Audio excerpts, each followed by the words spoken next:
So guys നമുക്കിവിടെ നമ്മുടെ casting ഡയറക്ടറെയും കൂടെ കിട്ടിയിട്ടുണ്ട്. സോ എങ്ങനെയുണ്ട്? ഇന്ന് ഒരുപാട് പേര് വന്നിട്ടുണ്ടല്ലേ? നിങ്ങൾക്ക് ആകെ 3 പേരേക്കും മതി എന്നാണ് തോന്നുന്നത്. എങ്ങനെ ഭയങ്കര ബുദ്ധിമുട്ടാണോ ഇങ്ങനെ കണ്ടുപിടിക്കാനായിട്ട്?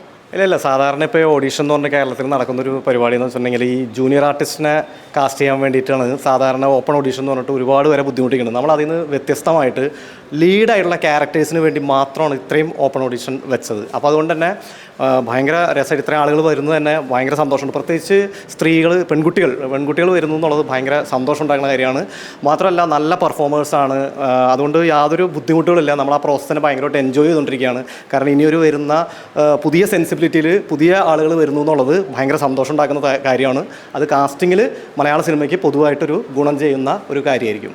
അപ്പോൾ ഇനിയും ചാൻസ് വേണമെന്ന് ആഗ്രഹിക്കുന്നവരുണ്ടാവും, സിനിമാ നടി ആവണമെന്നൊക്കെ ആഗ്രഹിച്ചിട്ട് ഇന്നിവിടെ എത്തിച്ചേരാൻ പറ്റാത്ത കുറച്ച് ഗേൾസ് ഉണ്ടാവും. 16-നും 24-നും ഏജിനിടയിലുള്ളവർ, അവരോട് എന്താണ് പറയാനുള്ളത്?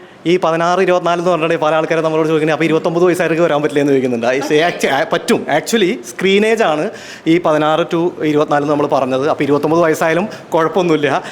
സ്ക്രീനേജ് 24 തോന്നുന്നെങ്കിൽ 35 വയസ്സായാലും കുഴപ്പമില്ല എന്നാണ് ഞാൻ വിചാരിക്കുന്നത്. കാരണം സ്ക്രീനേജിൽ അവർക്ക് 24 തോന്നുന്നുണ്ടെങ്കിൽ അങ്ങനെ വന്നുകൊണ്ട് കുഴപ്പമില്ല. പിന്നെ മാത്രമല്ല എല്ലാവരും ഇതൊരു നല്ല ചാൻസ് ആയിട്ട് ഉപയോഗിക്കണം. കാരണം ഓഡീഷൻ എന്ന് പറയുന്നത് ഏറ്റവും ഡെമോക്രാറ്റിക് ആയിട്ടുള്ള പ്ലേസാണ്. എല്ലാ മനുഷ്യർക്കും വന്നു ചേരാവുന്നൊരു സ്ഥലമാണ്. അപ്പോൾ അതുകൊണ്ട് എല്ലാവരും വരണം.